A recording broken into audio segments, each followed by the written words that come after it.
Welcome to the Stewart Squared podcast. My dad just got back from a trip, and so we're going to go into a bunch of stuff, particularly related to ChatGPT 3.5, the total lack of luster that has been approached after the announcement. Do you agree? You asked me right before we started recording whether I agree that it's underwhelming. I am underwhelmed. Are you underwhelmed? I have no idea. They released it while I was in Iceland. Yeah. And I've only had jet lag since I got back, and I was fishing 10 hours a day, so I haven't done anything with the new 5. But I was listening to Hard Fork this morning, and they were talking about the blowback on ChatGPT 5. What happened to the O, by the way? Why didn't they call it 5.0? I don't know. I got some thoughts on that. So I've read about it and heard about it. But I haven't used it enough to have a personal opinion, but I didn't use 4.0 that much either. So I'm totally confused about this thing of people have they're the model love, right? They fall in love with the model. I go like, wait a minute, you're just using this to get answers to stuff, aren't you? No, they're not. That's not how they're using it. They're forming parasocial relationships with an inanimate being because they think it's conscious.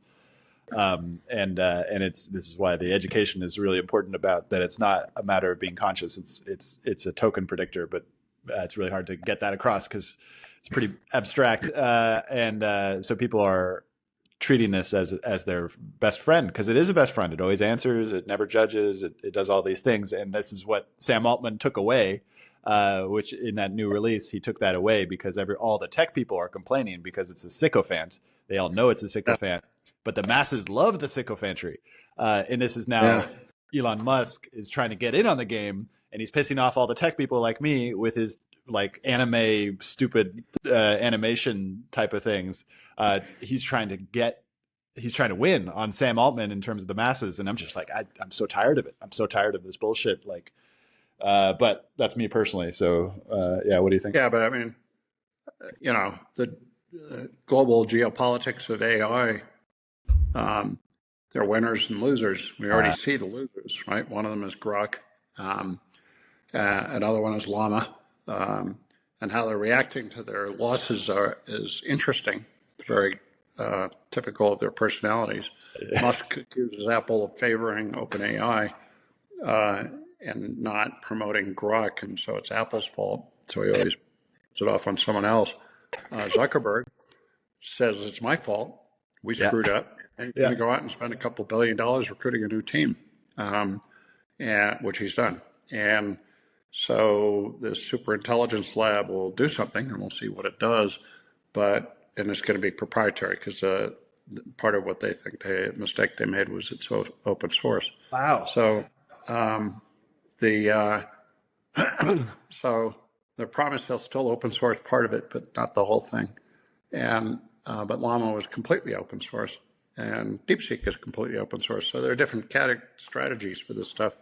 But what's beginning to sort out, this is where our whole conversation started, okay, I've been around for 50 years. I've been through the PC, the blah, blah, blah, internet, mobile. There's always number 1. There's always a number 2. There's always a number 3 in all the also rans. So you have to kind of figure out what the category is to be able to rank them, right? So is ChatGPT versus Claude versus Grok.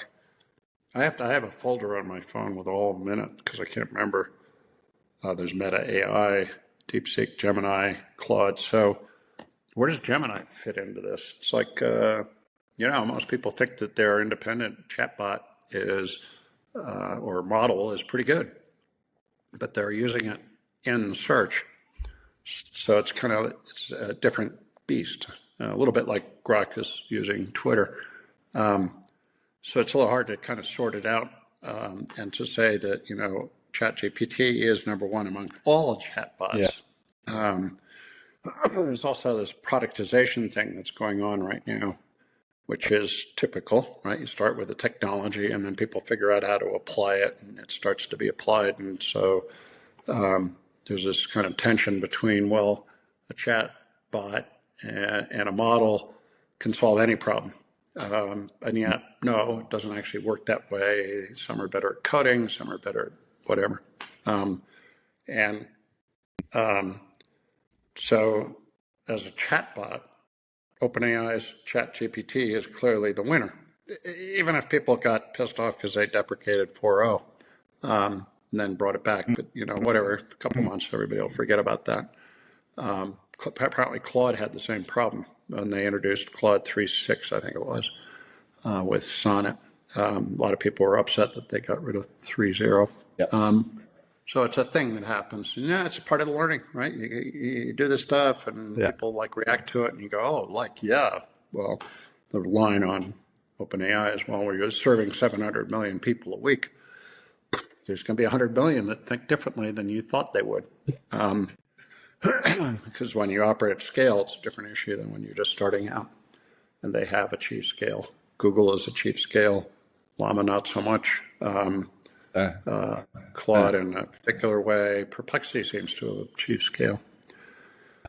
So, this is this competitive environment. People want to believe that, well, AI, it's a different thing, but actually it's going through exactly the same process as every other technology that's come along. Okay, a lot there. I really like the point of scale. Who has achieved scale and at what level, and how does that continue into the future? Let's go into the history. Lotus Notes, as we learned from Bill Gross, was the first one that achieved millions of users. No, first unicorn. It was the first unicorn. So was Lotus Notes the first? Not Notes. Lotus. Lotus was the first. Okay. They had multiple products. They had Notes. They had 1, 2, 3. They had a bunch of other stuff. That's right. Lotus 1, 2, 3 was the spreadsheet that took over from VisiCalc. And then Excel was the spreadsheet that took over from Lotus 1, 2, 3. Got it. And 1, 2, 3 went away. VisiCalc went away. That was not a 1, 2, 3 thing, right? That was called game over for spreadsheets. And Microsoft won, and they won in part because they started on the Mac and proved that Excel was a better spreadsheet. But then they also did it on Windows and did the whole Office bundle, and the Office bundle was what wiped out everybody else. So they defined their own category and won it. Maybe because they're a monopoly and on the operating system. Maybe not. So that's what I mean. You always have to set the context and figure out what the competitive game is. Like, what are you competing for, right? Their operating system had 80% market share, 85%, with a little bit left over for Unix and the Mac, at least in the day. When the mobile phone came along, the iPhone set the standard, right? And, Android was an operating system on multiple devices, so they tried to redefine the competition. But Apple's iPhone has like 40% share of market in the US, maybe more. And, up and down, depending on where you are in the rest of the world. They still have 10% of the Chinese market, maybe, something like that. Oh, interesting. Which is probably just as big as the US business, given how many more people there are there. So anyway, I kind of have to understand the competitive environment and what is competition? What is it that people are making a choice between this and that? And what are the terms of that competition? And Meta fucked up. They went down a sort of theoretical basis that turned out to be wrong. I think Grok is experiencing the same thing, even though the tech was supposed to be really good. And that's why Elon is accusing Apple of favoring OpenAI rather than, because he doesn't, what else is he going to do? He's already built a really good chatbot or a large language model. Now it's distribution. Now distribution is the challenge. Right. Twitter is his distribution. Yeah, interesting. Did you notice that Threads has the same usage as Twitter? I did. Yeah. I'm aware of this. We've talked about. Yeah. So his distribution is just as good as. Yeah, interesting. Okay. Actually, Meta is way better because they have Facebook and Instagram as well as Threads. Okay. There's a lot there as well. I really like the question of what are businesses competing for. This connects with my evolving theory of the history of the corporation and businesses What are they? I've been told it several times that a business in foundation is a bank or a money transmitter or a thing like that, because they have a treasury, and oftentimes you have people like Facebook applying for money transmitting licenses and all these different things. Is that accurate? What do you think? Is a business one at a certain scale?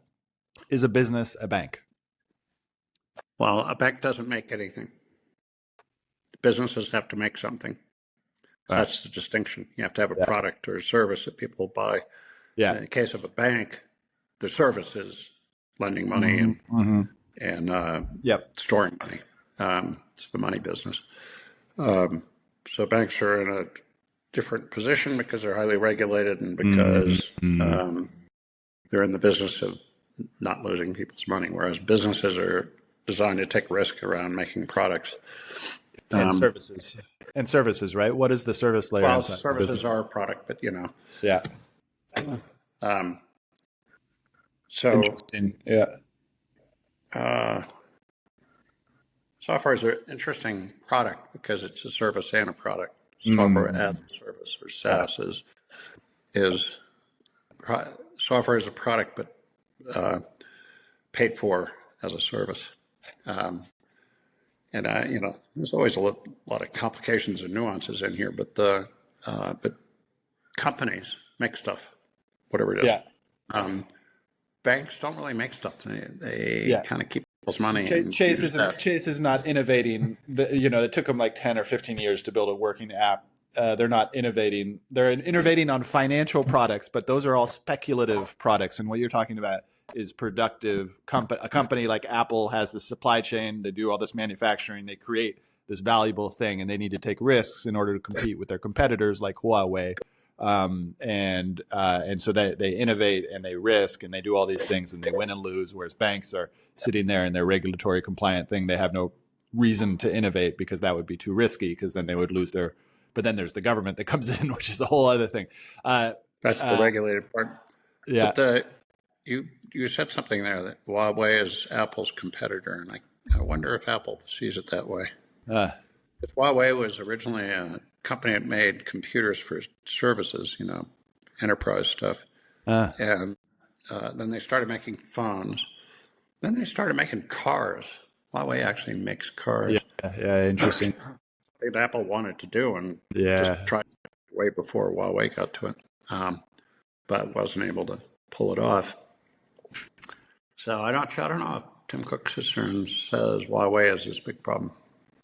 But you said 10% of the Chinese market. Well, it is not a direct fact, but they have 10. Apple has 10% of the Chinese market, which made me think about like what are all the other phone companies and how do they interact? Yeah, Huawei is a phone company now.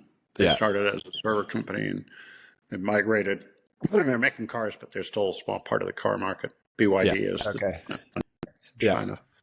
Funny, I went to Iceland. I actually saw my first BYD. I almost wanted to stop them and ask them if I could drive it around a little bit. I'm sure on your next trip you can rent one. Apparently they're taking over Brazil as well, and we can get into the geopolitics of this because Brazil is so interesting, such an interesting case, because Trump is now totally just as he is with every other world leader, saying, screw you, Lula. You put my buddy Bolsonaro in jail. Like, now you're going to get sanctions. He's sanctioning the federal judge who operates autonomously from the rest of the Brazilian government. And there's Chinese electric cars invading Brazil, which doesn't have the infrastructure except in the south to actually support those cars, which I'm sure the Chinese are building. And then, next to Argentina, where I am currently is, which used to be a client state to China, but which is now rapidly becoming a buddy client, lesser brother of the United States. Yeah. Fascinating geopolitics there. Anything to share on your geopolitical analysis of that? Well, it was interesting. And I thought I was thinking before I got into jet lag that we'd talk about this, but so I was there at the last lodge I was at. There were 10 Icelanders and me. And they jabber with each other. I have no idea what people are saying when they speak Icelandic because it just doesn't sound like anything else I know. I can kind of figure it out in Spanish and French, but but they all speak English. They all speak perfect English too. So when they include me, they talk in English. So I say, we're having like a Trump conversation and blah, blah. I go, didn't Iceland go bankrupt? They go, Yeah. oh, no, I didn't go bankrupt. So while they went off and started speaking Icelandic, I Yeah. They Googled. definitely went bankrupt. Yeah, Or they did definitely they? went Yeah. back. Yeah. Yeah. Yeah. Well, the Yeah. country going bankrupt is a little bit different than a company going bankrupt because Yeah. there's no Interesting. court for receivership. But it turned out, and I went and studied the history of it while they were jabbering away, and the it was 2008 Yeah. when I I remember. Yeah. back, Yeah. and it's virtual bankruptcy because what happened was the Scandinavian states stepped in Wow. and essentially supported one of their banks because they didn't have a federal bank like we do. They Whoa. had three banks in Iceland that were going wild lending money and became insolvent. So the Scandinavian state, this is kind of what I got out of it, is stepped in, supported one bank so that there was a bank in Iceland with a requirement that of austerity.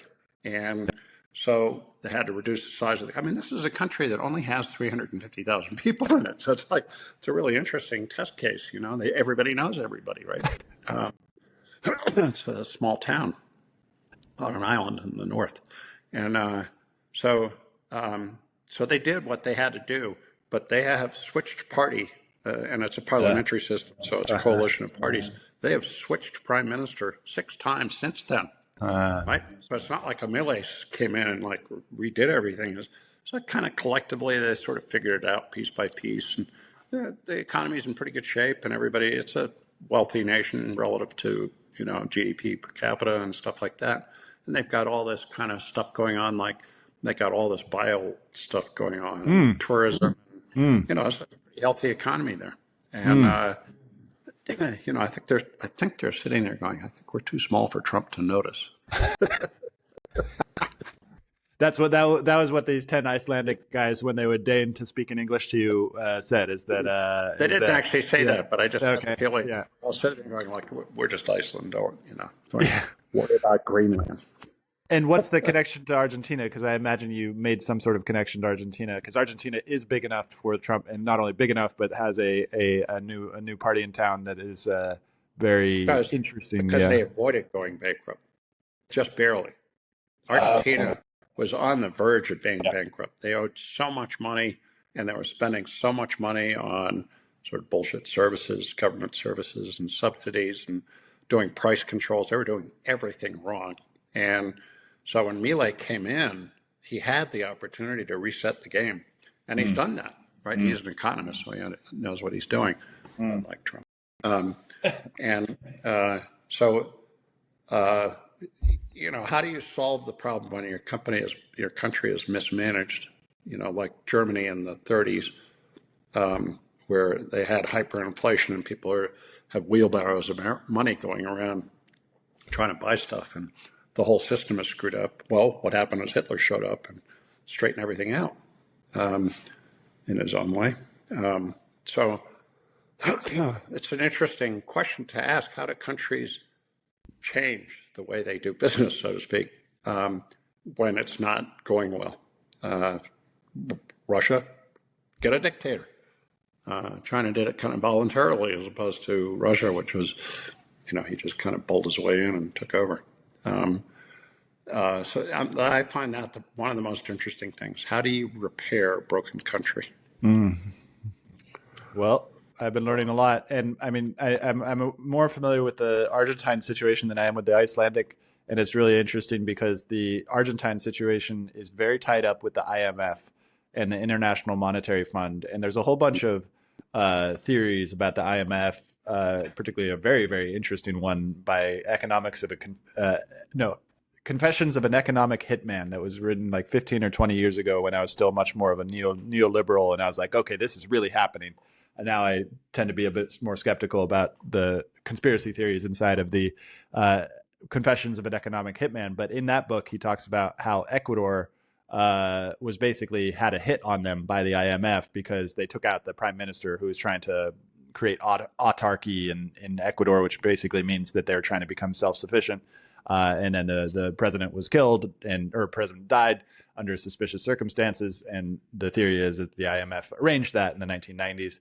And so how it relates to I don't think the IMF is capable of that. I don't think they it's not the IMF. It's the cabal of people who are powerful enough to have economic interests that are then supported by the IMF. So it's So I'll just provide a little bit of context here, because Ecuador, El Salvador, Nicaragua, the Central American states have generally been more like an oligarchy.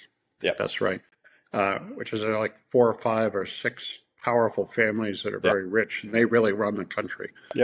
So whoever's president in whatever form of government they have, it's really done by a very small group of people who, and talk about separation of the haves and the have-nots. Why it's unstable. It's not a stable way, and they keep going through change.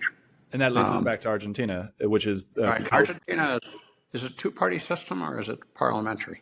It's a really good question. If I were to guess, I would say it's a parliamentary system, but it's basically copy and paste of the U.S. system. So the caudillos, who are the sort of warlords that owned Argentina and implemented the agricultural revolution in the late 1800s, is a very similar situation to what you laid out in El Salvador and Mexico and Colombia and Peru and Brazil to a certain extent as well.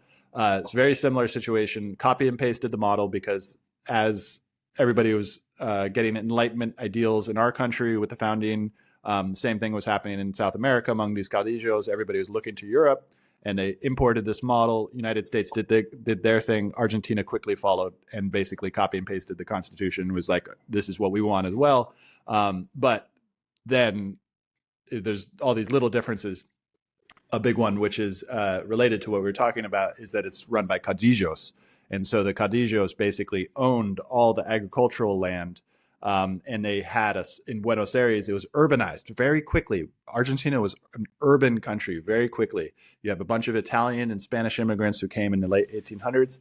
And so it was Buenos Aires, liberal ideas, middle class, and the rest of the country, very poor, and run by these caudillos. And that continued on until where we get today, where the IMF looks at Argentina as a Western country. So they're like, okay, you guys are our brothers. You guys are our Enlightenment brothers, and you keep on making these mistakes. Stop making these mistakes. Here's $1 billion. Here's $1 billion. Like, take it. Finally, get yourself out of it. Which was not. They didn't do it, but what Milei did is, because he reduced the cost of government and balanced the budget, he didn't need their money anymore. And then he went and asked them for money. I think they won like $2 billion recently. Interesting. Because now they believe they'll get paid back.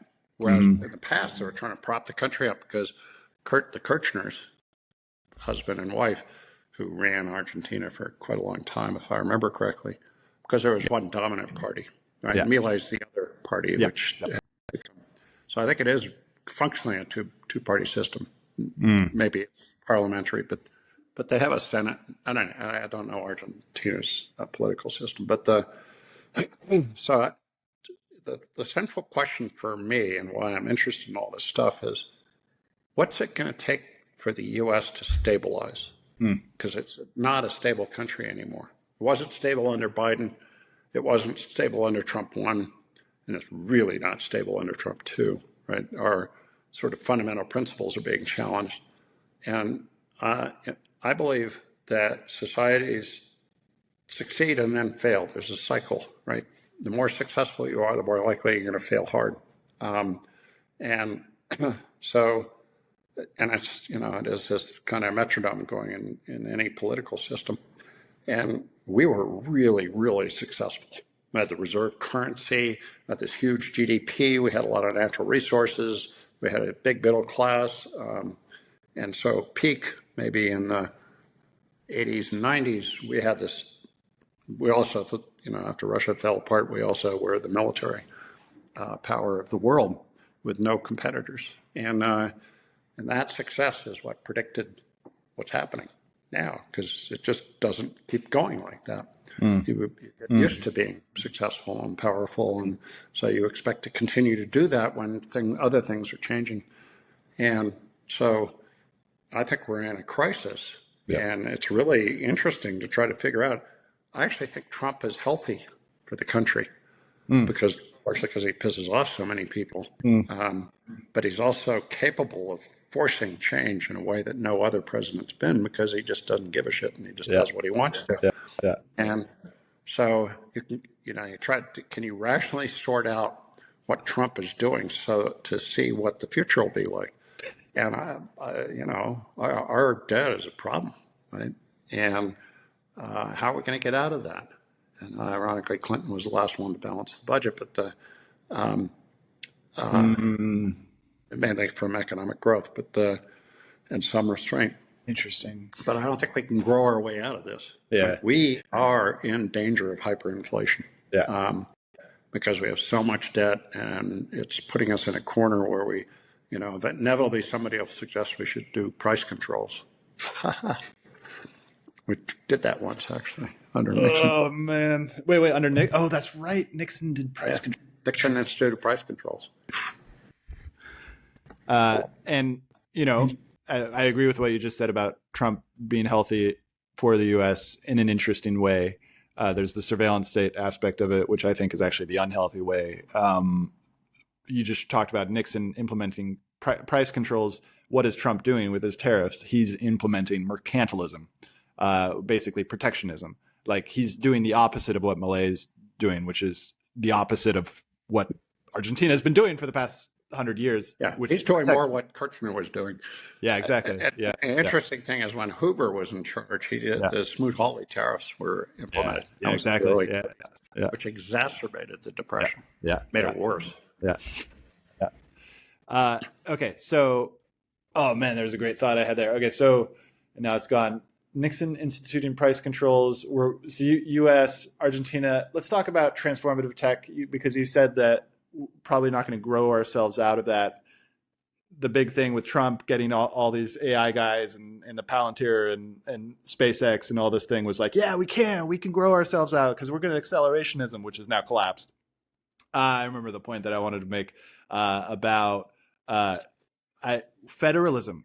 So I did a deep dive back into why we're federalist. We're federalist because of the Iroquois. The Iroquois were the federalist sort of model. So there's two really big models going into the founding of the U.S. country and the Constitution in 87 was the Romans, the Greeks, and the realization from the Romans that the Greeks showed that we created these three forms of government, oligarchy, democracy, and a republic. Combine those all into Rome. Rome had some weaknesses which led to its fall. The U.S. saw all of that. And we're like, okay, we're going to take the best parts of Rome. And we got these Iroquois who are out there. Benjamin Franklin was like doing the peace treaties with them and everything like that. Well, let's combine those two things together. And that's how we get the 13 colonies, federalism. I think the way we as a country survive this and actually eventually grow stronger more than our competitors who are China and are all about centralization, I think that model is going to fail eventually. And I think our decentralized model is going to succeed, but maybe not in the way that is resonant of how powerful we were and how amazing it was to be in America in the 1990s. Yeah. Both China and Russia depend entirely on a single individual. Mm-hmm. And as long as that single individual is functioning and playing the game correctly, they get away with it, and that's okay. Yeah. Take one of them out and see what happens. Yeah. Interesting. Then there'll be a power vacuum and shit will happen, which is kind of what happened when Gorbachev came in. But in Russia, so I don't know about this Iroquois thing. It sounds kind of wacky, but because tribes. The Iroquois only in one place, right? There were tribes up and down the East Coast. So but the Iroquois had a federation. So they had a federation of different tribes together, loosely affiliated into the Iroquois greater nation. So Benjamin Franklin saw that. He was doing treaties with them, and he told the Constitutional Convention, "Hey guys, let's take a bit of this stuff over here and put it into this thing." And then federalism has then a long history after that of people being like, no, we should have the federal government be more powerful. No, we should have the states government be more powerful. And that led to the federal supremacy clause, which is now where we are, which is the states can all do the innovation and everything like that, but the federal government has the last word on it.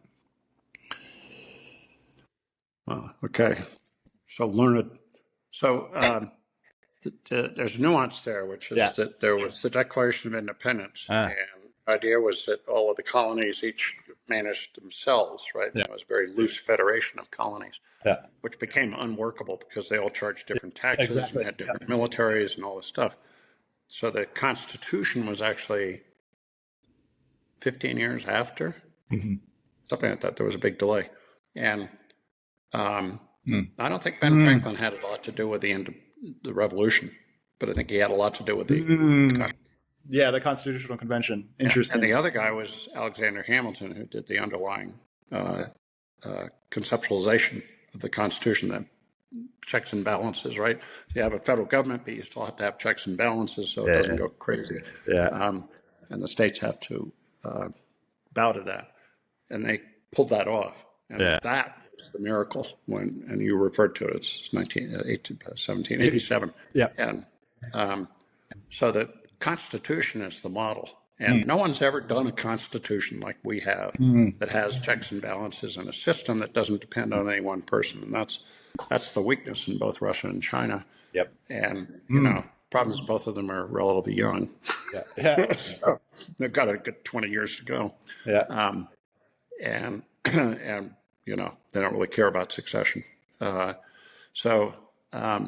they probably care about it. They probably are very well aware of it. Both Putin and Xi Jinping are both very, very aware that once they die, there's going to be a problem.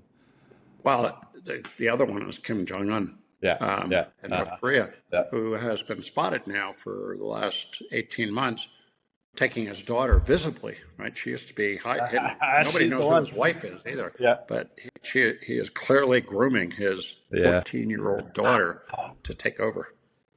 Wow. So I just read a story about this, so it's like... So this is very, I imagine the listeners were entertained by that foray into history, which we often do, but let's bring it back to transformative technology and AI, and because AI is a chaos agent in the same way that Trump is a chaos agent. What I just got from your explanation there is that Trump is a chaos agent that thankfully we have a constitution that restrains that chaos agent. Well, we'll see how well it restrains it, but it's better than having a world war or bubonic plague or something else that just kind of wipes out whatever systems you have, and you're forced to create a new one. And so how does AI play into this? And well, let's bring this back to the 90s, because in the 90s, all these questions were being asked, but they were being asked from a completely different framework. And we had an open and free internet. In the 90s, the government was behind that open and free internet. We wanted the free internet. And there's probably a lot of conspiracy theories that could go into that it wasn't actually meant to be an open and free internet, and the government and the Department of Defense all was behind the opening of the internet. So it's like it was a sort of, could be a Trojan horse towards the Soviets. But can you? I was there, but I don't remember it. What was it like in the 90s? This interplay between the government and the free and open internet. What were the key decision makings that we were making about the commercialization of the internet, and like how the government fit into that? Well, it's pretty interesting because the baseline of the internet was developed by the government. FedSurf and all that, just developed the protocols for the internet when it was not commercial. And then it's actually kind of a mysterious transition. Nobody was in charge. Government wasn't paying attention. Companies weren't paying attention. There was a small group of researchers that kind of knew what was going on technically. And it was between 1993 and 1995, during that 2-year period where .com started, and because there already existed .edu and I think .org and .mil were the three original domains, and then .com was, as its name suggests, for commercial use. And at the time, the organization that adjudicated the assignment of IP addresses ICANN? Was DARPA? I don't know. I can't remember exactly who it was. ICANN? ICANN was developed after. That Oh, was the oh, I can't remember what it stands for. The Internet, blah blah blah. But the ICANN came out of that was the organization that had to exist in order for people to yeah. resell URLs and stuff like that. Um, and Yeah, interesting. so by 1996, when I became a VC, there were already players, right? Yahoo. Trying to remember the original. So it ended up being rolled up and became a different company, but there was a NEA invested in it. Was the first one to really do a kind of internet service. And it wasn't really that successful because it ended up being kind of rolled up into other things. And then, the parallel was the telephone system, where a unique identifier is a telephone number, and that was entirely controlled by AT&T originally, but almost contemporary. The courts ruled that was an illegal monopoly, and they had to break it up. So you had AT&T, and then the bells, the little bells, the baby bells, which happened, I think, in the 70s, 80s, somewhere in there. Everything at that point in time, in terms of theory and sentiment, was that we were a powerful country because we didn't try to control everything. Yep. And so the idea that the internet should be free and open was there was no challenge to it. Nobody disagreed with that. Nobody thought there should be a single authority in the government, the Department of Internet or something, that controlled everything. That it should not. And so the ultimate thing was the act, which I can't remember the name of, which has said that the internet must remain open, that there could not be any charge of it. And do what you want to do, because this is the resource, it's a utility, and that's the way it should work. Keep on going, because I'm researching the ultimate act in the 90s that said that we were what's free. The act? Yeah, what's the act that determined the free? Telecommunications Act of 1996. One thing I will say that ChatGPT 5 is much faster. That routing technology, we need to talk about that routing technology before we finish. Routing. Yeah, routing. So section 230 of the Communications Decency Act. What a brilliant name. That's the second one. That's the second one. What was the first one? Telecommunications Act. Yeah. Of what? What year? Of 1996. Yeah. So 6 that's the year that I joined NEA. Yeah. Became a VC. So everything that happened before that was kind of a little bit smushy, and but Yahoo had started as a service on the internet, and so the people were doing stuff, but it wasn't until '96 that they kind of established that it would be an open network, and then the Decency Act was much more about how you prevent porn and child abuse. Interesting. Oh, because it's a free and open internet. Then you have all the externalities of a free and open internet. Anybody can do anything they want, right? How do you say that you're not going to corrupt the children of America? Which is the 1960s, because the 1960s was all about that too, which was like, oh, you can do whatever you want. Which, like, part of it's like, okay, there's liberty aspect to being able to do what you want, but then also cultural degeneracy, which is what the communications. Well, we're supposed to be a civil society, and underlying principles are we're all educated and we're capable of making decisions as a group.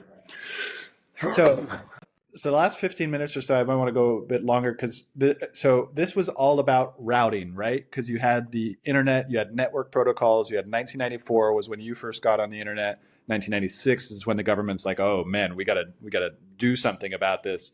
And then after that, then you have 9/11, which kind of changed things drastically. And then you had the collapse of the first internet. You have the mobile phones, and they're routing different things. And now you have the cloud, and now we're at AI. And this, I'm kind of synthetically making this all so I can make a comment about ChatGPT routing my inquiry to a much faster model so that I immediately get the fast answer. And they're doing that not only to give me the fast answer, but also so they can save money, because they're probably recognizing that faster, cheaper. Yeah. And they're recognizing we talked this last week. I think that, where I said, I think there's a part of this that they figured out how to make it cheaper. And maybe it's just by routing everybody to the cheaper model unless you say in your prompt that you want something else. Yeah, exactly. Unless there's a sentiment in your prompt that is like, oh, okay, this is going to need a much more decent Thoughtful. inquiry. And all of that was waste up until they released this model. That would have been Right. wasted money on the fact of They take OpenAI. control of which model you go to, which is Yeah. exactly the blowback on ChatGPT 5 is people said, no, I don't want that. I want to be able to choose my own model. But functionally, what the how does a user choose between models? How does he know which? So I think 5 ultimately will look like a brilliant thing. Mm. It's interesting to go back and see when new products are introduced that have become important. Gmail's a good one. And or mobile apps. I mean, the first iPhone did not have an app store, right? So the only apps you could get were the ones that Apple made. There was no dev kit, no API set for people to develop apps for the phone. That came in iPhone 2. And so you look back and you go, well, so how well did people predict the real structure and dynamics for new products in a new technology arena? And the decision that OpenAI made to deprecate the other models and put it all into a single one that could route to the right model was clearly a rational decision to make. But they hadn't taken into consideration that with 700 million weekly average users, there's like 10 million of them are going to go like, I don't want you to do that. And they're going to be really loud. And so you have to, and this is a process that's happened in the software business, right? People introduce version 1 of a piece of software and then version 2 and 3. And, they label the versions 1.1 or 1.5 and then 2.0, and that communicates to people what the difference is from the prior version.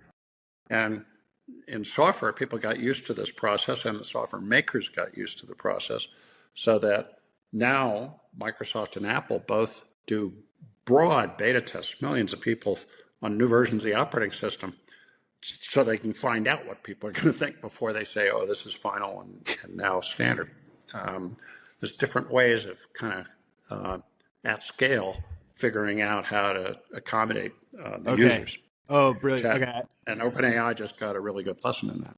So this is so interesting because I remember seeing many years ago, 10, 15 years ago, that Facebook would always test on New Zealand. So they would open up the whole IP address to New Zealand or Iceland or some small group of people that would be representative of the Anglo world or whatever.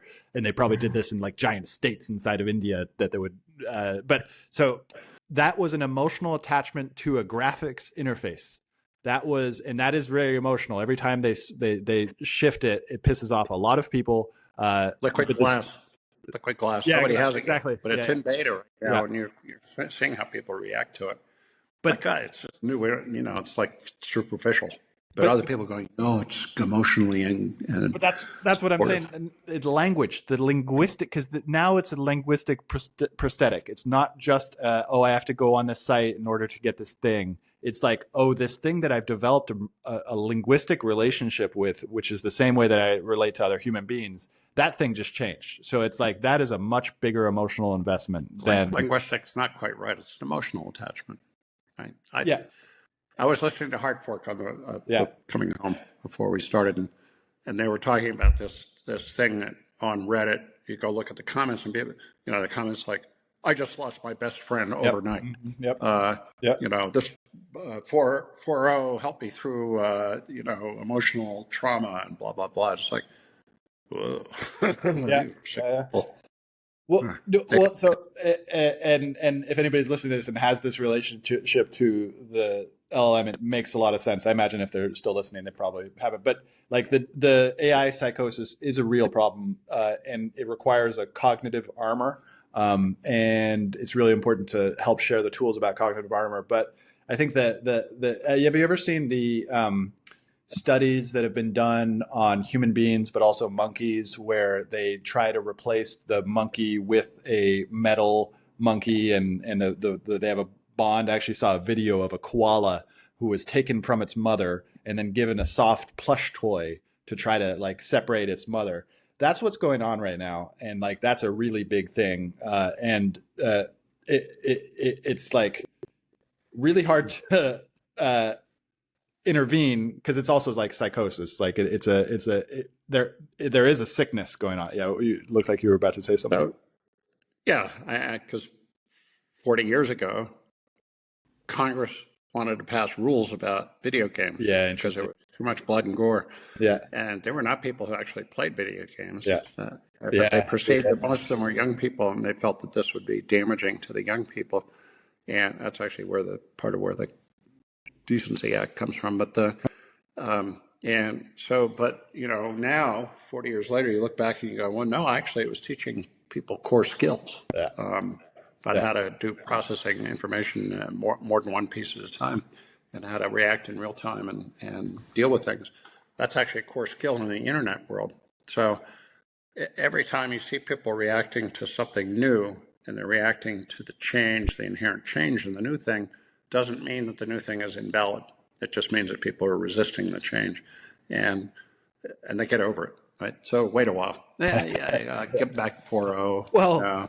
But that brings to mind like the maybe the difference, what went on in the 90s is that we've now created a synthetic intelligence that does respond in ways that I can't tell all the time. Like if somebody on Twitter responds to me in a certain way, it's like, that's a bot, but it's like there's no way to tell. So we're in deeper, reality disturbance territory, which is only going to increase. And although I think, and this is a great thing for the last 5 to 10 minutes, is bitter lesson for listeners don't know, is that the reason why the neural networks work is they throw a huge amount of computation at it. And this lesson has allowed them to build these really, really big models, interesting models that respond like human beings.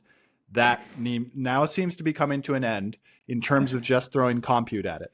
Now the limiting factor is data. So quality data. Both Scale AI and all the other competitors that are all inside of Scale AI both throw human bodies at it. Just get a PhD candidate, put them in front of a screen. Doesn't matter the type of quality. That's what Mark Zuckerberg bought, is just shitty data quality.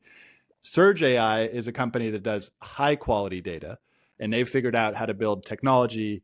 It might just be hype because they went on the fancy podcast that I'm now reacting to, but so that might be the limiting factor. Then there's the architecture and the CapEx changes and the dark fiber analogies that we've made before. Like all that seems to be coming to the head right now. And it feels like, although there will be improvements to the architecture, to the quality of the data, it seems like we're now outside of the world of, okay, in 1 year's time, we're going to get a much better model from these foundational models. And it feels like all that CapEx, all that hype that's going into it, feels like it's about to just like poof, magically disappear. What do you think? Well, I'm just thinking there's two dynamics here. One is throwing money at the problem, building huge server farms with NVIDIA chips and processing large language models. The other is the rest of us catching up to it and understanding what it is. Yeah. Right. And there's a huge delta right now between the competition between the different foundation models and people's ability to understand what the hell's going on. Even sophisticated people are having a hard time with it. That's why I got from the hard fork thing. It's like they were going like, 5.0 is great, or 5 is great, and then everybody's like pissed off about it, and they're going like, oh, didn't expect that. So there's a dynamic going on between the basic change from the technology and the ability to understand and absorb it and deal with it, which will take a while, right? Because there's still progress being made in terms of the technology, and we're going to get closer and closer if we are the people, to the point where we're in. Interesting. Well, that's a really good point, because you've not only got the insiders who are just trying to understand the recent changes in the model and build intuitions with the models and like have it solve their own. I have to go back to my concentric circle theory. I don't know if I've ever said this on the show, but in my newsletter, I wrote this thing in a concentric circle, and I did this very simple graphic of circles. Well, right in the middle of the circle is the industry. The people who are doing this is in technology, right? Yeah. How does technology get diffused and people understand it? Yeah. Well, the first people to understand it are the people that work for a living in a technology company and produce the technology. And then a slightly larger circle is all the people that surround the industry, distribution and, lawyers and blah, blah, all the services. And, they understand it pretty well, but they're not actually making it. Then there's a set of users who are power users or nerds or whatever who do recreational programming and understand the technology and become the kind of filter for the non-technical until the circle is so big that it's the entire population. And so, and I always use this as a way to decide, where are we in the concentric circle? Who knows what's going on and how well it is diffused is it? And so we're still, and we both referred back to that post by the guy who said, well, the only people that know what's going on are the 200 people in San Francisco. There's probably 1,000 people now in that category, but or 2,000 or whatever it is, it's the core central concentric circle. And the rest of us are kind of keeping up with it. And then there's like a weaker and weaker connection to what's actually happening.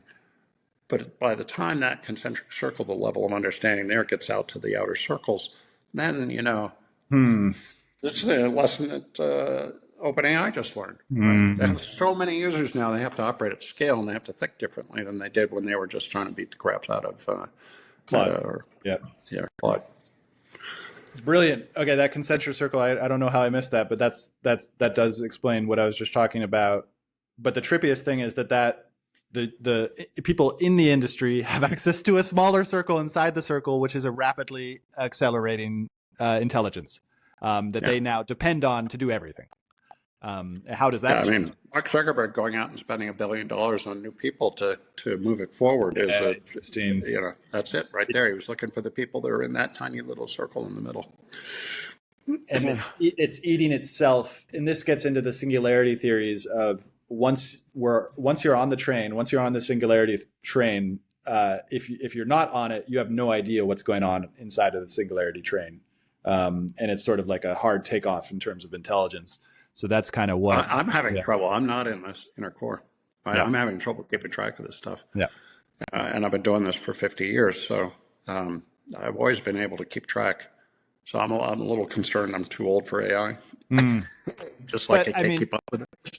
But like that is also, I'm pretty sure, experienced by the insiders as well, because the insiders themselves don't have the ability to intake so much contextual information about, like I'm doing this deep dive for the High Signal AI Whisperer group post.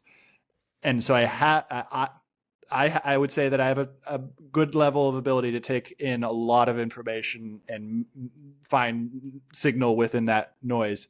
But there's just so much. And it's like, it's the same thing that's been happening with Western civilization this entire time, which is that starting with the scientific revolution in the 1500s, like the Renaissance, like at that time, you could be a Descartes, you could be a polymath, you could be an Aristotle, and you could have one full fundamental branch of science underneath your domain, which you could alone understand. And you could have multiple ones. In 2000s, that was no longer possible. In the 1900s, that was no longer possible. Now we're getting to the point where it's like you can't have that about a rapidly moving thing like AI, because there's all these little, like, there's the compute, but then there's the architectural changes. Then you got China going on and doing who knows what's inside of the CCP and the connection. It's like there's just too much information. Like you can't make sense of it. And this is insiders. That was part of my video game thing, is that's what game users figured out, is how to process a lot of information at once to get multiple things going on. Multi-threaded knowledge acquisition, which was not true in the past. It used to be single-threaded. You'd do one thing at a time. Interesting. But the point of competition is that you had to learn how to process many different threads of information at the same time, which has paid off on the internet. But you're right, there's still that kind of spread from the inner circle to the outer. Okay. Well, if you enjoyed this, please subscribe on YouTube. We are doing this every week, and thank you for tuning in.